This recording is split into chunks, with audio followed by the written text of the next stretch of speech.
How are you today? We are students from 10th grade C, Duale Schule School. Today we have a special guest. Today we have the honor of interview a very talented artist, Bello Villacís. He's Ecuadorian and he's decided to leave to make art. Good morning, Betto. We're delighted to hear with us. How are you today? I'm fine. I'm glad to be here, and thanks for inviting me to talk with you today. I'm happy to hear that. Before we do the interview, let's play a game. It's called Pictionary, and with you, Mirka and me are going to choose a word and draw. It will the rest will rest the word based on our drawings. Sí.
I hope you enjoying this game, but now let's start with interview questions. So I would like to ask you, what has your professional career taught you?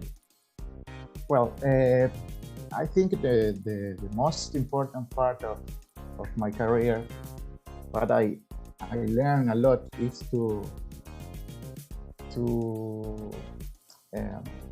let me see. It's like you have to valorate the other one's works. Okay, because in the first time I just like some kind of art, and then with the time I start to appreciate the other one's art, another kind of work. Because in this world of art, we sometimes just like to some kind of art, but then with the time I learn another ways to communicate. There is more art than you can imagine, and that's very important. You know, it's basically to valorate another kind of expressions. That's what I like to say. That is interesting. The assume that your profession is not a piece of cake. So, what has been the hardest thing in your career? I don't know. This is a very difficult profession actually, because you have to keep learning all days, all the time. When you think you have seen a lot of art, you don't know what to expect, and then you start to seeing another new things. Like for example, there is something that is called performance. It's another way to make art. It's not painting. It's not doing sculptures. And I was like, I did not know nothing about it. But when you start learning about it, you appreciate it. Or I don't know, abstract paintings. At the first time, I didn't like abstract paintings, but with time and studying about it, you start to appreciate why the painter make the splash and you know all these kind of strange colors. Just first you think why they just put colors like crazy people, but it's not that easy. It's, for example, Pollock, which was a painter. He started with these kind of things, and I know a lot of people, they saw a Pollock, they say, that's not art, that's not a photo. Sorry about the dogs. It's too much noise for the dogs? No, fine, okay.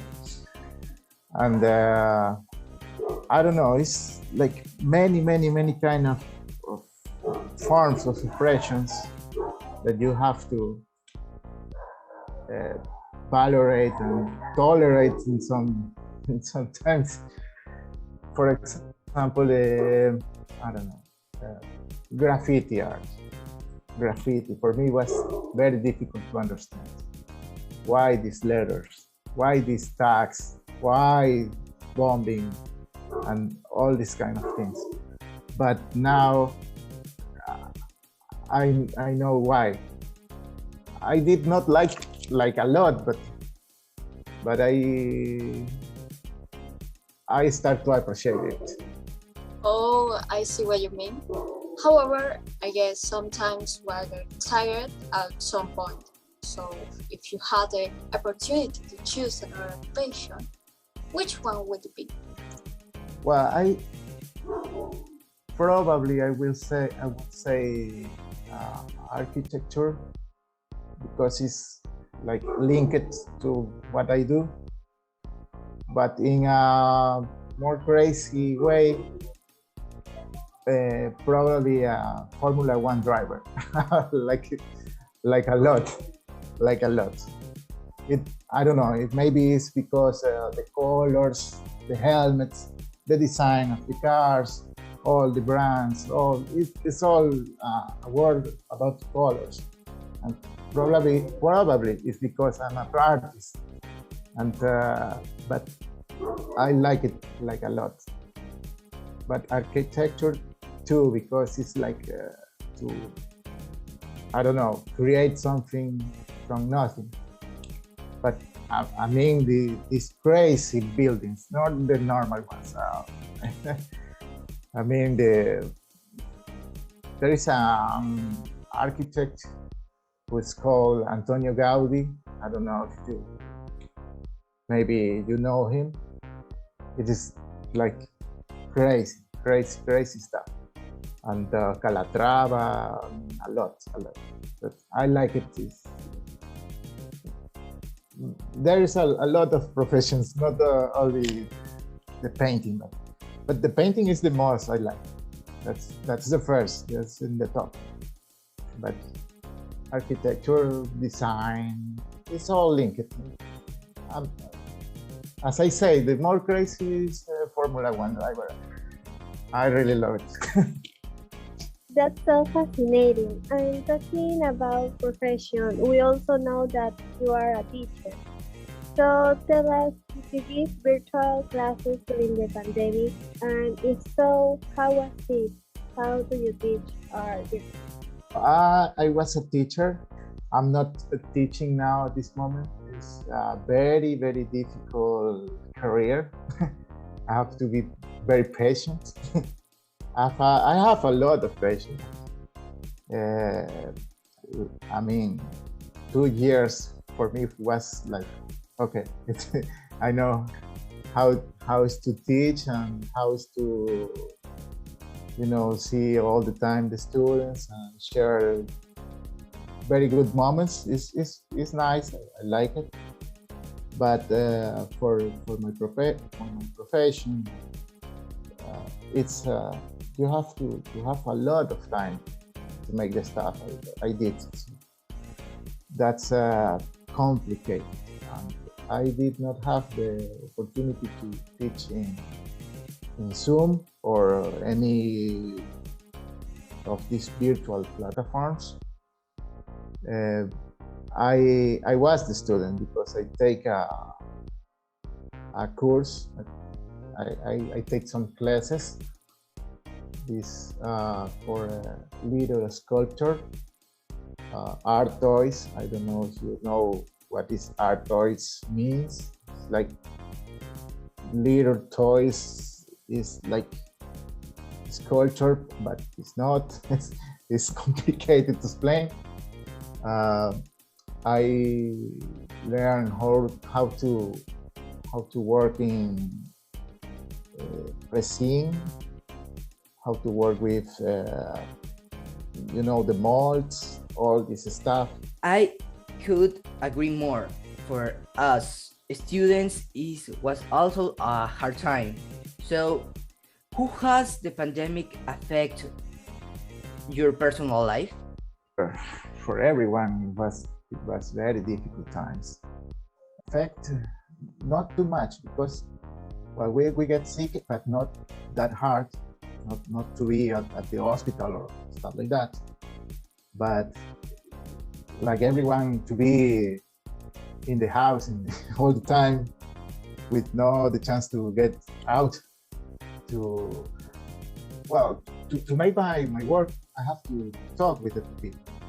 If they like a painting, it's normal to make an appointment and talk with the client to know what he wants to for his house, and it's difficult.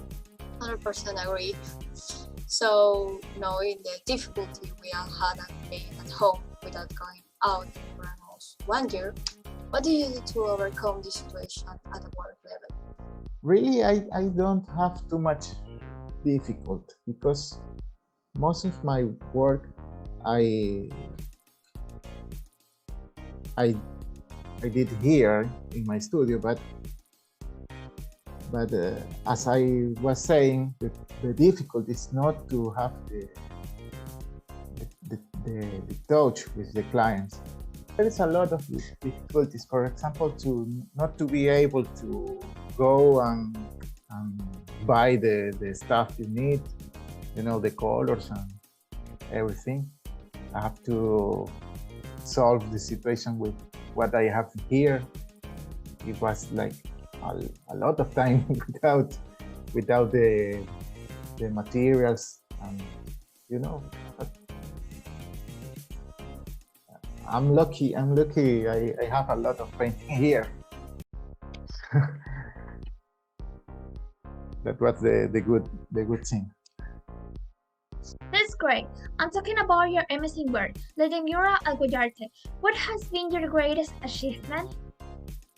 Probably that's one of the most difficult projects I did already. That mural was like 180 meters square. It's like a big one.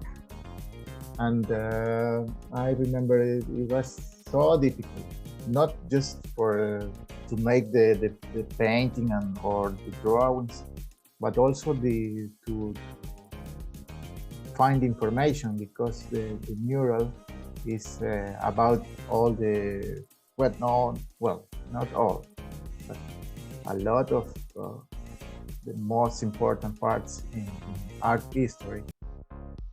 So it's like the mural tells the art history from the beginning. I mean, from the men of the caves of Altamira. I don't know if you know what I'm talking about. It's like the very first paintings, when the people just put something like in your hands and start to paint in the walls, in the caves. And the mural starts with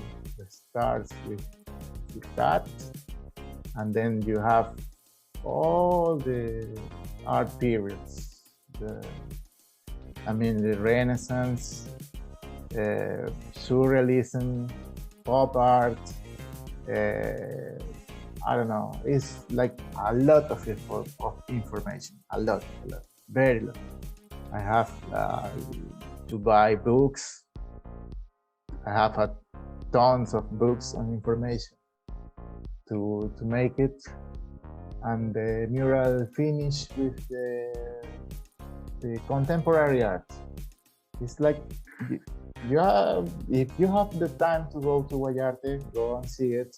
It's like it's in Urdesa, and I don't know if you know what is the mural, how is the mural, how it looks, but it was a very big problem, but a beautiful problem. Okay, interesting. So following this, is there any piece of art of yours that you don't like? There is a lot. There is a lot of, of words I don't like, but you have to understand that probably these works that you don't like at first, they link to another works that are, or they give you some new ideas. I have very old drawings that I check again and start new ideas, new good ideas. So it's like the opportunity to learn, and it's the way we learn, messing all the stuff. And I appreciate all my drawings. I probably don't like a lot, like I say, but it's all the part of the learning.